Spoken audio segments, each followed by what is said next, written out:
Hi folks, Darren McGarvey here.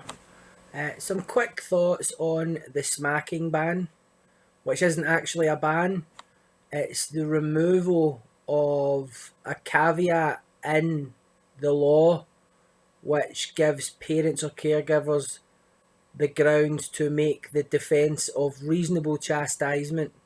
So basically, if you hit your kid and you explain that this is a legitimate way of disciplining them, then there's a way for you to get off the hook. So just to clear that up, I was made aware of that, and I'm just making everybody else who's watching this aware of that.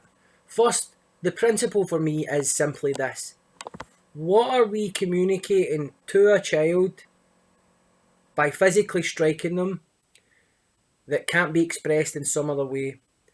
I recognise many people watching this will either have been hit by parents at different points, will have raised their hands to their own children, and particularly for those parents who have chastised their children, I recognise that your view on this matter might be coloured somewhat by the knowledge that you have, and therefore there's a natural kind of social anxiety as we stand on these kind of shifting ethical sands to kind of shore up your position and view a smacking ban as something that's hostile or potentially judgmental, or even or even more, the idea that you've done something retroactively that's illegal or abusive. I get that lots of people out there have engaged in this behaviour for lots of different reasons. I don't stand here in judgment of it.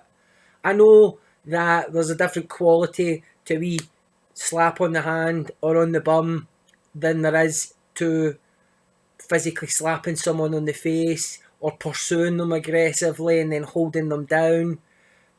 But I think that the principle here is, regardless of the general public feeling about it, I mean, it wasn't long ago that the public thought it was okay for teachers to physically assault children in schools for misbehaving and being left-handed. The argument that I've read today by Stuart Waiton in the Times comes from the libertarian viewpoint, which is that this is meddlesome government attempting to wedge themselves between the parent and the child. But the libertarian viewpoint itself comes from this idea of liberalism and freedom, personal freedom. And I can't really think of any personal freedom more important than the freedom of a child on a very fragile developmental trajectory being free from violence in their own household. I can't think of anything more important than that. If you want to understand what violence does to children, just go to any prison. And 9 times out of 10, anyone you speak to, male or female, or anything in between or beyond, you will find that prior to the criminal behaviour, most people in prison were subjected to some form of physical violence or the constant threat of physical violence.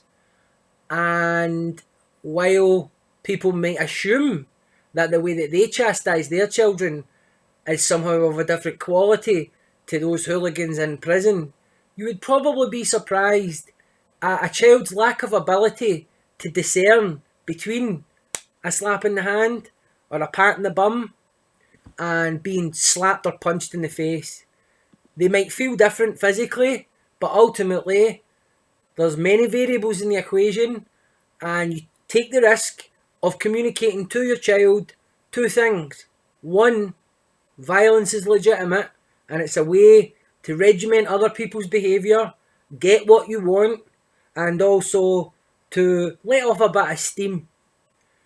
And 2, what you could potentially be communicating to your child is that they shouldn't have much cause to feel safe and secure, because while some children might be able to understand why they've been physically struck, other children don't, and there are so many variables open to difference that you take a tremendous risk with the general well-being of your child by turning to this, let's be honest, act of violence as a means of influencing their attitudes or behaviour.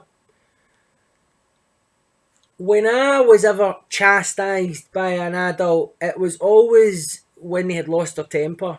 And any urge that I've ever had to chastise my own son, who's 3 years old and is very, very challenging, then it's been in that moment where ultimately, if I'm honest, I have run out of ideas. When a child is behaving in a way that warrants them to be physically struck, then consider this. Is there another way of communicating what you would otherwise do by hitting them? And ultimately, what is the worst possible thing that could happen if you didn't hit them? So they're misbehaving at a checkout, they're screaming in the back of a car, whatever it is that's going on. By you not hitting them, what is the worst possible thing that they could do? And really that's what it comes down to for me. A child, while parents reserve the right, does not need to be regimented in this way in this day and age. And while obviously Stuart Waiton and other people will cite public opinion as the barometer by which all things should be measured, the whole basis of our freedoms, our rights, which libertarians like Stuart Waiton are often banging on about, comes from laws and legislation and informal social control, which prevents us from making incursions into other people's space, other people's property, other people's rights.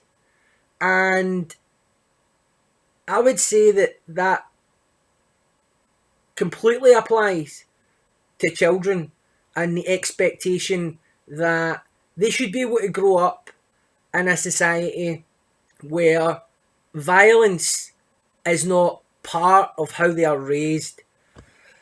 Again, like I say, I know there's lots of parents out there who will disagree, but I would ask people to really deeply consider what is motivating their reasoning through this issue. Is it because you've hit your child and therefore you don't want other people standing in judgment? Or is it because you genuinely think that having hit your child at different points, that has benefited them in some way? There is always going to be examples of children who were scolded by parents who turned out great. But I feel that we do lose something when it's a recurring thing. And while I would tend to be forgiving of parents who occasionally have struck out in anger and probably expressed remorse and regret to their children, this idea that it's some sort of reaction or response of last resort that a parent retains in the event that all other possibilities fail is not an indictment of the child's behaviour. It's an indictment of a parent who has run out of ideas. Now, we're not perfect, and some days that might happen. It's about how do we justify it later. I would sooner punch myself in the face than lay a finger on my son. And if I ever do hit him, then that is a failure of me as a parent. So I would urge people just to don't go with your gut feeling on this. And while public opinion and the wisdom of the majority or whatever is always something that should be considered, and I'm not dismissing it, and I remain open-minded, at the same time, I mean, like, how many things have we, the public, been wrong about over the years? The government is not intervening here to imprison parents. The government is not intervening here to insert itself as a wedge between a parent and a child in a family dynamic. The government's first responsibility to every citizen in a country is the security of each and every one of us. And that includes the security from violence in your own household.